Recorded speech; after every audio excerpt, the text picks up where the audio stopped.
Psalm 8 is rich in its theology.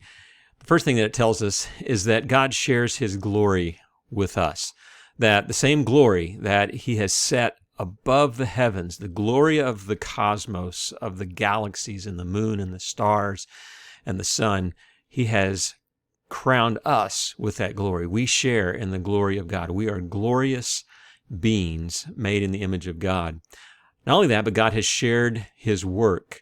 It tells us that the heavens are the work of his fingers, and yet God has placed us, human beings, in responsibility for working the earth as well. Shared work and shared rule. So just as God rules over the heavens, he has put all things under our feet.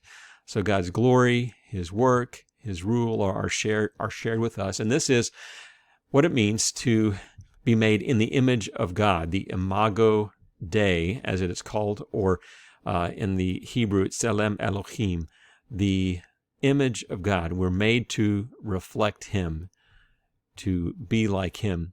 God's majesty frames this psalm. It begins and ends, which reminds us that this as the psalm is bounded by the majesty of God and human beings are at the center of the psalm, we are bounded by the sovereignty and the majesty of God.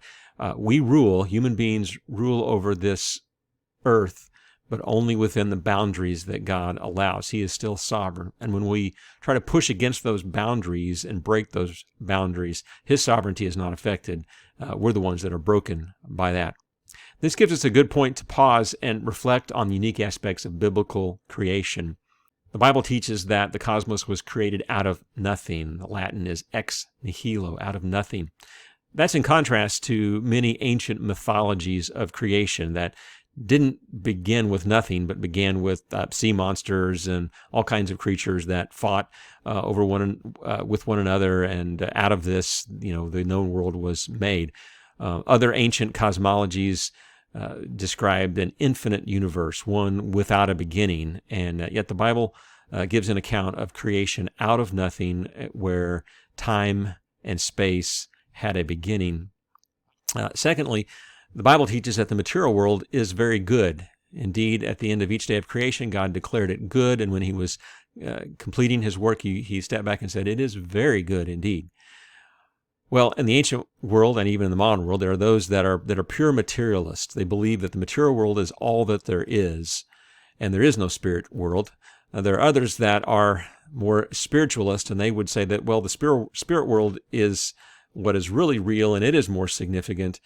And I think the Bible presents a really good balance of both of those. God cares about the material world as much as the spiritual world, and the two are equally good. And finally, human beings have inherent value and dignity, which means that we ought to care about all people. And this was a radical idea, I've got to believe, in the ancient world. If people would really grasp this concept that every human being is made in the image of God, has inherent value and worth, we ought to care for one another and treat all as equals. So I think of the psalm as a worldview psalm. These four questions that a worldview must answer. The question of origin, that is, where did we come from? Identity, who are we? What does it mean to be human? Purpose, what is the meaning of life? What is the purpose of life? And then destiny, what happens when we die? And I believe this psalm answers the first three of those questions very clearly, and even the fourth, it implies an answer to it. The origin is that we were made by God. Our identity is we are made in the image of God, a little lower than the heavenly beings. And our purpose is to exercise dominion over the earth, to rule with God, and to reflect his glory on the earth.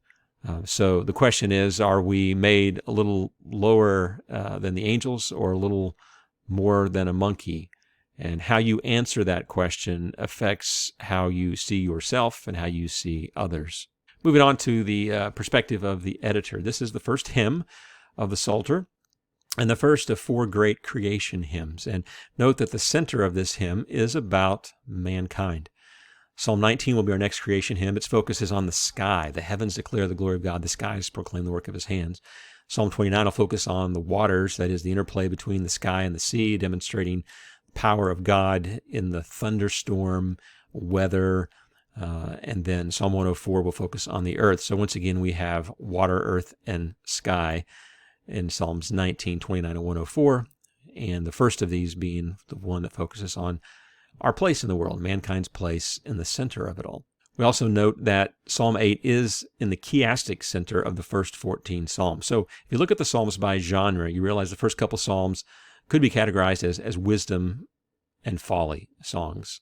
What a wise person does, Psalm 1, what a wise nation does in Psalm 2.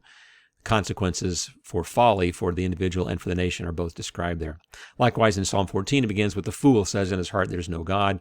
So we have folly described and then wisdom at the conclusion of that psalm.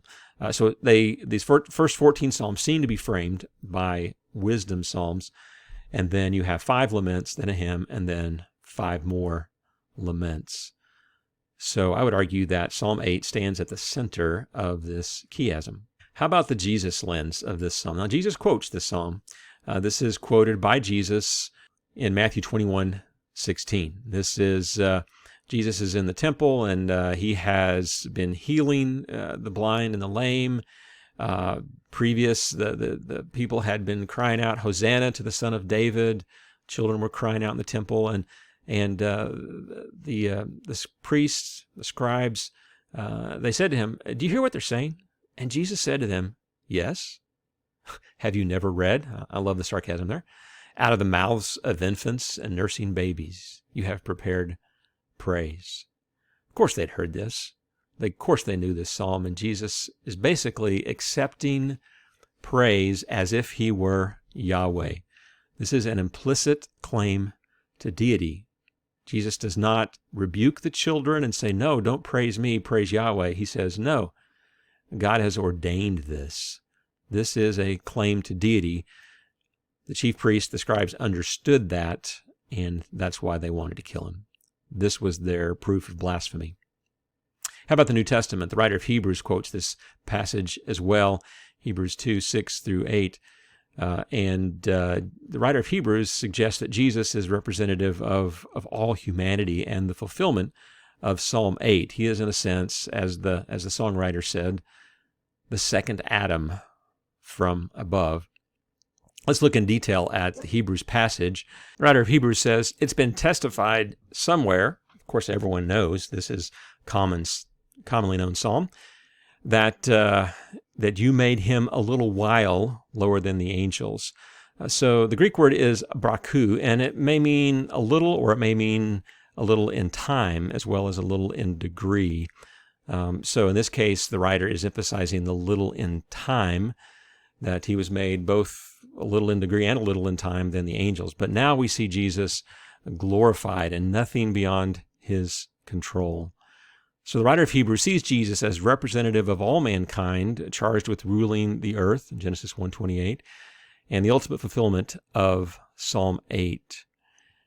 Notice also that this Jesus, who is representative of mankind, suffered death, and because of this was crowned with glory and honor. He tasted death for everyone. He was made a little lower than the angels for a little time and a little lower in degree.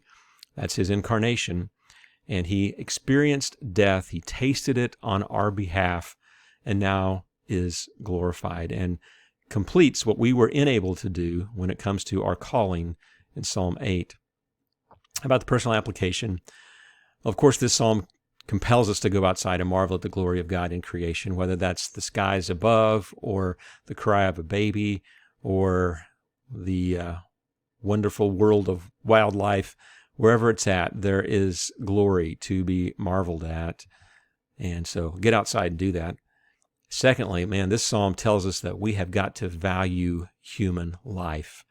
From conception till natural death, we need to be lovers of life and caretakers of life. C.S. Lewis said, you have never met a mere mortal.